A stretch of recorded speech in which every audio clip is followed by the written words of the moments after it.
আল্লাহর পয়গম্বর সুলাইমান আশ্চর্য হয়ে গেলেন, বিস্মিত হয়ে গেলেন। কারণ কি? সুলাইমান নবী জিজ্ঞেস করলেন, কি এমন কারণ, তোমাকে ফেরেশতারা ধাক্কা দিলেন কেন? এবার জিন বলে, ওগো আল্লাহর পয়গম্বর শুনেন, ও আল্লাহর নবী শুনেন, জানেননি আমার মনে হয় কিসের জন্য এমন ঘটনা ঘটলো, ফেরেশতারা ধাক্কা দিল। আমি যখন দেখলাম ওই লোকটি গাছের মধ্যে উঠবে, এমন সময় একজন ভিক্ষুক তার কাছে এসে কি যেন চাইলো, খাবার চাইলো, সেও দান করলো, সদকা করলো। আমার মনে হয় এই সদকার কারণে মহান আল্লাহ তাআলা ওই ব্যক্তিকে, আমরা বয়ান করি যে মানুষ যেন আল্লাহর রাস্তায় ব্যয় করে, অথচ মানুষ আল্লাহর রাস্তায় ব্যয় করতে চায় না। কারণ হলো মানুষ মনে করে হয়তো যদি ব্যয় করি আল্লাহ তাআলার রাস্তায়, তাহলে আমার সম্পদ না জানি কমে যায় নাকি।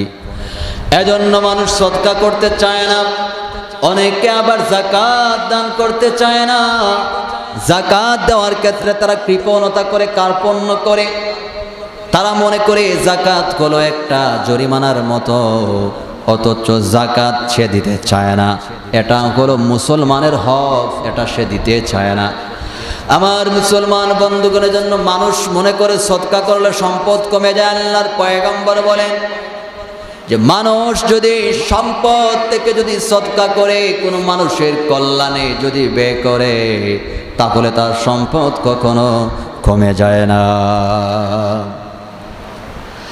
আল্লাহর পয়গম্বর বলছেন, যা সাদাকাতু তারুদ্দুল বালা, অর্থাৎ আপনি সদকা করলেন, এই সদকা করার কারণে, দান করার কারণে আপনার কি পরিমাণ ফায়দা হবে, কি পরিমাণ নেকি হবে। আবার নেকির পাশাপাশি দান করার কারণে আপনার কি পরিমাণ ফায়দা হবে, কি ফজিলত আপনি পাবেন। আল্লাহর পয়গম্বর বলছেন, সদকা করার কারণে আপনার খুব নিকটবর্তী একটা বিপদ যদি থাকে, যেই বিপদটা অবশ্যই আপনার দিকে ধেয়ে আসছে, তাহলে সেই বিপদটা এই সদকার কারণে দূর হয়ে যায়। আর সাদাকাতু তারুদ্দুল বালা, সদকার কারণে বিপদ দূর হয়ে যায়। এর একটা উদাহরণ হলো আল্লাহর পয়গম্বর হযরত সুলাইমান আলাইহিস সালাতু ওয়াস সালাম। আল্লাহর পয়গম্বর এমন একজন নবী ছিলেন, সুলাইমান আলাইহিস সালাতু ওয়াস সালাম এমন একজন নবী ছিলেন, যেই পয়গম্বরের তিনি সব কিছুর ভাষা জানতেন, পাখি পঙ্খী সমস্ত সৃষ্টি মাখলুকাতের তিনি ভাষা জানতেন। এমন একটা দক্ষতা, এমন মুআজিজা আল্লাহ তাআলা ওই পয়গম্বরকে দিয়েছিলেন। ওই পয়গম্বর সুলাইমান আলাইহিস সালাতু ওয়াস সালামের জামানায় একটি লোক ছিল, যেই লোকের পাশে, বাড়ির পাশে একটা গাছের মধ্যে পাখির বাসা ছিল। যেই পাখির বাসার মধ্যে পাখি যখন ডিম দিত, পাখি যখন ডিম পাড়ত, ডিম যখন দিত, তখন ওই দুষ্ট লোক ছিল এমন একটা লোক, প্রত্যেকবার ওই পাখি ডিম দেওয়ার পরে ওই লোকটি গাছের মধ্যে উঠে ওই ডিমগুলো সে পেড়ে খেয়ে ফেলতো। এমনইভাবে যতবার ওই পাখি ডিম দিত, ততবার সে ডিমগুলো খেয়ে ফেলতো।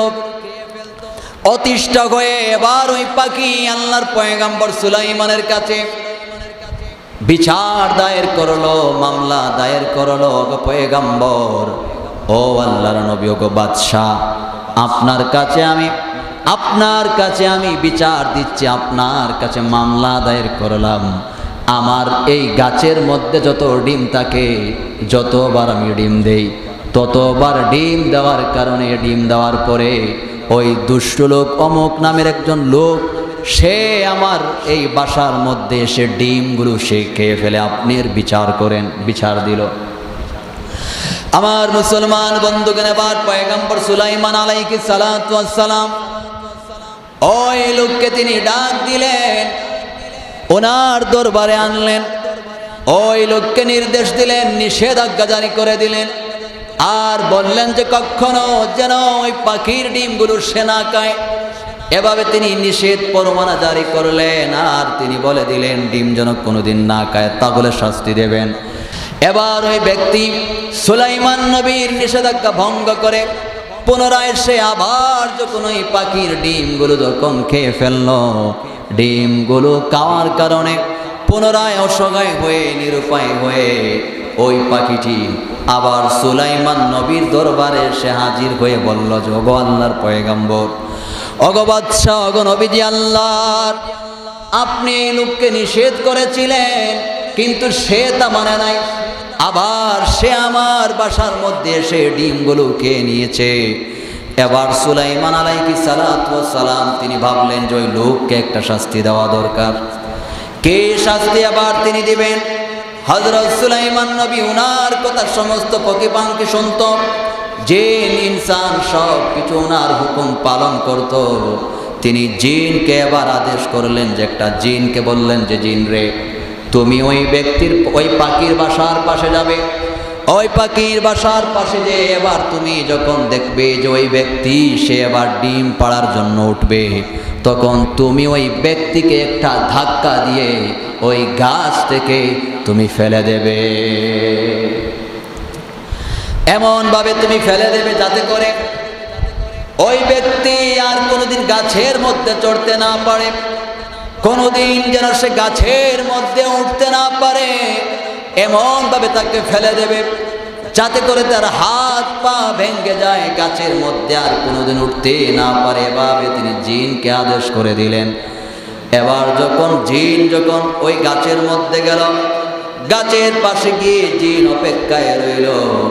আর ওই ব্যক্তি যখন গাছের মধ্যে যখন ডিম পাড়ার জন্য যখন উঠবে, ডিম পাড়ার জন্য ওঠার পূর্বে তার কাছে একজন ভিক্ষুক আসলো, হাত পাতলো আর কিছু খাবার চাইল।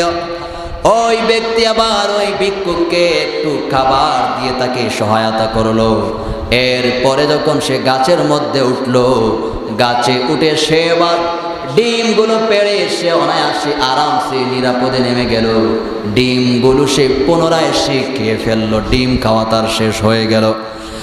আমার মুসলমান বন্ধুগণ, এবার ওই ব্যক্তি ওই পাখি আবার সুলাইমান নবীর দরবারে গেল। সুলাইমান নবীর দরবারে গিয়ে বলল, গো আল্লাহর পয়গম্বর শুনেন, ও আল্লাহর নবী শুনেন, এবার ওই ব্যক্তি আমার বাসার মধ্যে এসে আমার ডিমগুলো পুনরায় সে খেয়ে ফেলেছে, এবার আপনি কি করবেন? এবার সুলাইমান পয়গম্বর ওই জিনকে তিনি ডাক দিয়ে আনলেন আর বললেন, জিন রে, তোমাকে আদেশ করেছিলাম ওই ব্যক্তিকে গাছ থেকে ফেলার জন্যে, তুমি আমার আদেশ কেন পালন করলে না? এজন্য তোমাকে শাস্তি দেওয়া হবে। এবার ওই জিন বলে, পয়গম্বর শুনেন, আপনার আদেশ পালন করার জন্য আমি তো পুরোপুরি প্রস্তুত ছিলাম, পুরোপুরি আমি প্রস্তুত হয়ে গিয়েছিলাম, কিন্তু আপনি জানেননি আমি যখন ওই ব্যক্তিকে নিষেধাজ্ঞা করার জন্যে, ও আল্লাহর পয়গম্বর, কিন্তু আপনি জানেননি আমি যখন ওই ব্যক্তিকে ধাক্কা দেওয়ার জন্য প্রস্তুত হলাম, রেডি যখন হলাম, এমন সময় আমি লক্ষ্য করলাম আমার পূর্ব এবং পশ্চিম দুই দিক থেকে দুইজন ফেরেশতা আসলেন, আর আমাকে তারা এত জোরে একটা ধাক্কা দিলেন, যেই ধাক্কার কারণে আমি অনেক দূরে গিয়ে পড়লাম। ও আল্লাহর পয়গম্বর, দুইজন ফেরেশতা আমাকে ধাক্কা দিয়ে গাছ থেকে তারা ফেলে দিলেন, অনেক দূরে তারা ফেলে দিলেন, যার কারণে ওই ব্যক্তিকে আমি আর ধাক্কা দিতে পারি নাই। ওগো আল্লাহর পয়গম্বর, এমন ঘটনা আমার সঙ্গে ঘটেছে। আল্লাহর পয়গম্বর সুলাইমান আশ্চর্য হয়ে গেলেন, বিস্মিত হয়ে গেলেন। কারণ কি? সুলাইমান নবী জিজ্ঞেস করলেন, কি এমন কারণ, তোমাকে ফেরেশতারা ধাক্কা দিলেন কেন? এবার জিন বলে, ওগো আল্লাহর পয়গম্বর শুনেন, ও আল্লাহর নবী শুনেন, জানেননি আমার মনে হয় কিসের জন্য এমন ঘটনা ঘটলো, ফেরেশতারা ধাক্কা দিল। আমি যখন দেখলাম ওই লোকটি গাছের মধ্যে উঠবে, এমন সময় একজন ভিক্ষুক তার কাছে এসে কি যেন চাইলো, খাবার চাইলো, সেও দান করলো, সদকা করলো।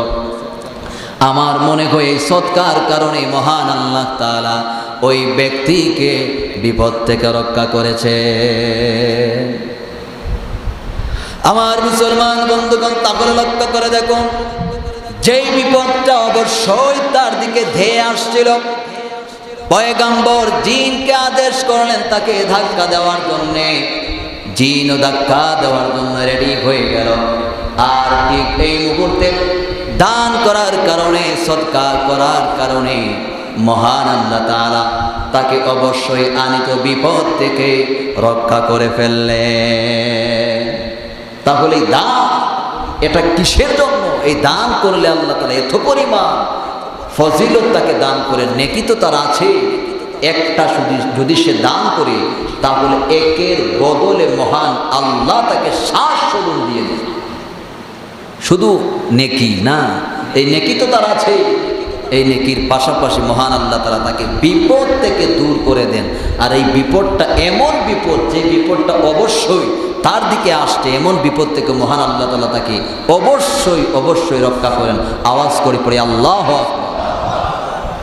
আমার মুসলমান বন্ধুগণ, এ সম্পর্কে আল্লাহ তাআলা কোরআনুল কারীমের সূরা আনফালের 60 নম্বর আয়াতের মধ্যে আল্লাহ তাআলা বললেন, ওয়া মা তুনফিকু মিন শাইইন ফি সাবিলিল্লাহি ইউওয়াফা ইলাইকুম ওয়া আনতুম লা তুজলামুন।